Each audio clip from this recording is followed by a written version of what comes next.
Hai Sobat Hijau, sekarang aku dan teman-teman di Jen PPKL sedang berada di situ Cilenca, Pangalengan, Kabupaten Bandung, Jawa Barat.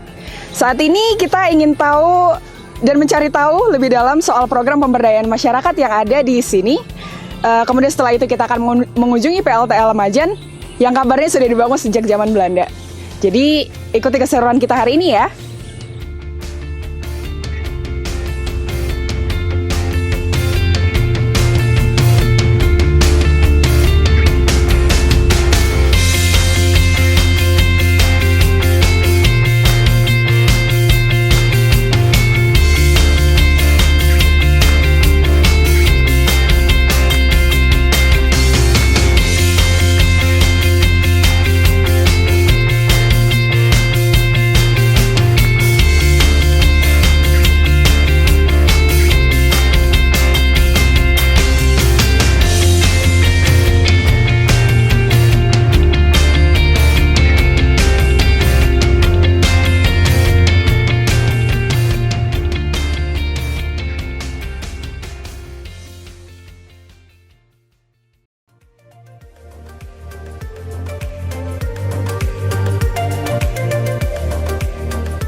Sobat Hijau pada tahu nggak sih kalau PLTA ini merupakan salah satu peninggalan zaman Belanda loh?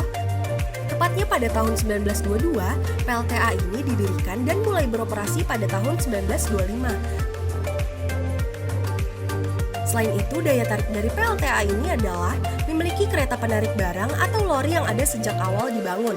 Ketika menaiki lori, kita akan disuguhkan pemandangan indah sekeliling PLTA. Bagaimana? Menarik dan bersejarah banget kan Sobat Hijau? Kita jadi tahu nih bahwa sampai saat ini PLTA Lemajan masih dapat beroperasi. Ingin memahami lebih lanjut bagaimana mekanisme pengelolaan pada PLTA Lemajan? Simak penjelasan berikut ini. Untuk menjelaskan lebih ke Sobat Hijau mengenai PLTA Lemajan ini, bersama kita di sini sudah ada Pak Tri sebagai SPS unit PLTA Lemajan, yang mungkin bisa kita tanya-tanya nih soal lokasi di sini. Seperti yang kita tahu, ini kan sudah dibangun sejak zaman Belanda ya Pak, 1925, betul? Seperti yang Sobat Hijau bisa lihat di sini sekarang kita sedang menaiki lori. Mungkin Pak Tri bisa jelaskan sedikit Pak mengenai lori ini? Jadi izin menjelaskan, lori ini sudah ada sebelum tahun 24. Lori ini pertama kali digunakan untuk pengangkutan orang-orang zaman Belanda dan juga untuk barang-barang juga. Lalu kalau saya boleh ngasih informasi, untuk lori ini untuk tingginya itu kurang lebih di 250 meter, untuk kemiringannya ada di 60 derajat, dan juga untuk anak tangganya kalau misalkan kita mau naik tangga itu ada sekitar 488 anak tangga.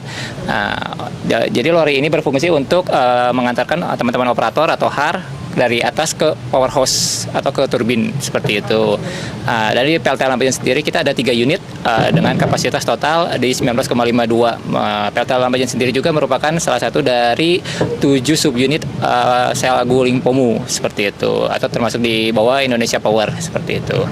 Alhamdulillah sampai saat ini masih kita rawat, kita jaga. Ditambah juga kita ini kan pembangkit kita udah POP-PST ya, maksudnya itu sudah dilakukan remote di saguling. Jadi sehingga untuk operator di sini dia hanya melakukan FLM atau first line maintenance seperti nambah oli kalau kurang. Nah, jadi semua kegiatan atau semua aktivitas itu dilakukan dari saguling di remote, mau start stop unit, naik turun beban, sehingga pegawai di sini hanya 3 orang untuk yang organiknya seperti itu.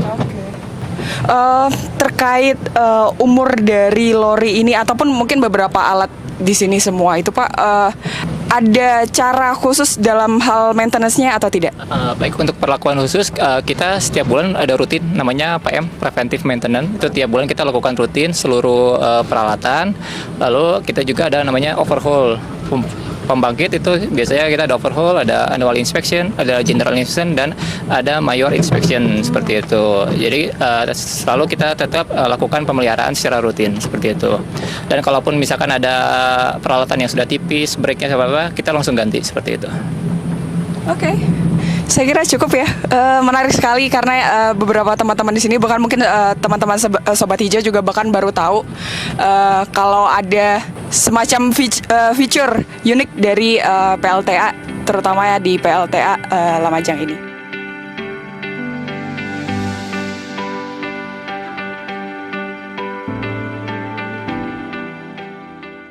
Sobat Hijau, setelah dari PLTA Lamajang yang historical banget, saat ini saya sedang berada di Barito Coffee Knowledge Center. Barito Coffee merupakan tempat program budidaya kopi yang dibina oleh PT PLN Indonesia Power. Program budidaya kopi ini telah memberikan dampak langsung bagi perusahaan dan lebih dari 420 petani yang terbantu perekonomiannya dari budidaya dan pengolahan kopi. Pada tahun 2022, kelompok tani telah mampu memproduksi 3.010 ton biji kopi ceri atau 430 ton kopi kering green bean dengan nilai jual mencapai 80.000 per kilogram dan telah diekspor ke lebih dari 12 negara. Dari sisi lingkungan, program Grow Forestry yang diterapkan oleh komunitas kopi Barito berfungsi sebagai tempat edukasi budidaya dan pengolahan kopi berbasis wisata di Pangalengan, Jawa Barat. Dari sisi lingkungan juga terbukti efektif mengurangi sedimentasi Waduk Saguling yang merupakan sumber air dari pembangkit listrik tenaga air atau PLTA yang dikelola oleh PT Indonesia Power.